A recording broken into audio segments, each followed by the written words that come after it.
Alo Umut Kemanı. Buyurun. Teşekkür ederim. Sağ olun. Buyurun, sizi dinliyorum. Yani şu an kayda bakmam lazım. Kaydınıza bakayım.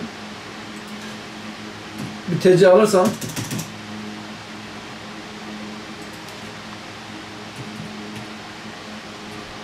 Evet.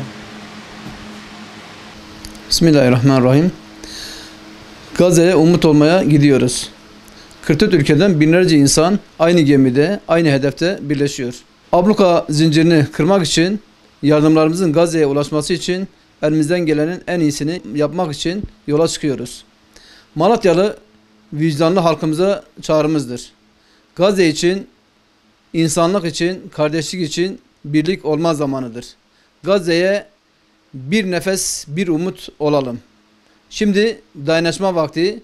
Gazze yalnız değildir. Vakit Gazze'ye umut olma vaktidir.